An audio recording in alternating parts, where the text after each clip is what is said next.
চুয়াডাঙ্গার আলমডাঙ্গা উপজেলার সরকারি প্রাথমিক বিদ্যালয়ে যাওয়ার নেই কোনো স্থায়ী সড়ক। অন্যের জমির উপর দিয়ে স্কুলে যাতায়াত করে শিক্ষার্থীরা।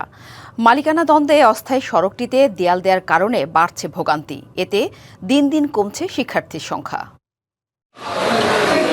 চুয়াডাঙ্গার আলমডাঙ্গা উপজেলার এই প্রাথমিক বিদ্যালয়ে শিক্ষার্থী মাত্র ৬৫ জন। ২০১৫ সালে স্থাপিত আলমডাঙ্গা পৌর বাস টার্মিনাল সরকারি প্রাথমিক বিদ্যালয়ে শুরুর দিকে শিক্ষার্থী শতাধিক থাকলেও দিনে দিনে কমছে সেই সংখ্যা।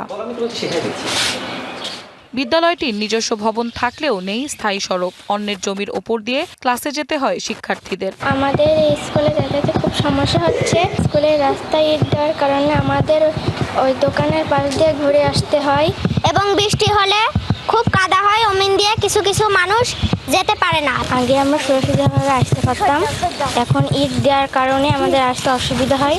বর্তমানে জমির মালিকানা দ্বন্দ্বে অস্থায়ী সড়কে ইটের দেয়াল তুলছেন একজন। এতে ভোগান্তিতে শিক্ষার্থীরা। মাপজোপ করে এখানে রাস্তা করা হয়েছিল, সেই রাস্তা দিকে সবাই চাষিরা আমরা যাতায়াত করি।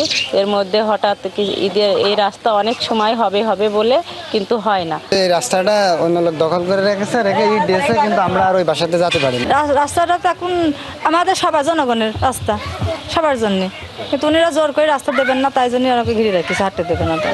মালিকানা দাবি করা ব্যক্তি জাবুর আলী বলছেন, জমি বুঝে নিতেই তোলা হয়েছে দেয়ালে, তবে পাশ দিয়ে একটি বিকল্প পথ তৈরি করা হয়েছে।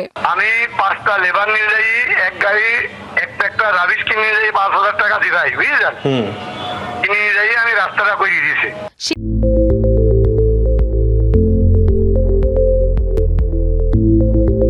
শিগগিরই সমস্যা সমাধানের আশ্বাস সংশ্লিষ্ট কর্তৃপক্ষের।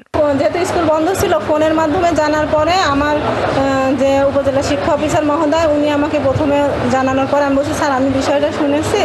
তো স্যার বললেন যে ঠিক আছে, রবিবারে অফিস খুলে আপনি অফিসে আসেন। আমি স্যারের পরামর্শে স্যারকে জানাই। আপনার প্রশ্নের জন্য আমি খুব সংক্ষেপে বলি, সেটি হচ্ছে যে এটা অফিসিয়ালি আমাকে আজকে রিপোর্ট করা হয়েছে। আমাদের প্রত্যেকটা শিশু স্কুলে আসবে, সেটা যে কোনো প্রকারেই হোক আমরা নিয়ে আসবো, এটা হচ্ছে আমার প্রথম কথা। আর প্রয়োজনে সেখানে ওই মূল রাস্তা বাদ দিয়ে আমরা সাইড রাস্তা করে নিতে পারি এবং নেওয়ার সম্ভাবনা আছে। আমরা বিশ্বাস করি যে এটা লোকালি যদি তারা ব্লক দেয়, আমরা সাইডে একটা রাস্তা করে আমাদের স্কুলের বাচ্চাদের শিক্ষা জীবনকে আমরা পরিচালিত করবো। শিক্ষা জীবন কোনোভাবে ব্যাহত হতে দেওয়া হবে না। এখনই স্থায়ী রাস্তা তৈরি করা না গেলে বিদ্যালয়টি শিক্ষার্থী শূন্য হওয়ার আশঙ্কা রয়েছে। DBC news desk.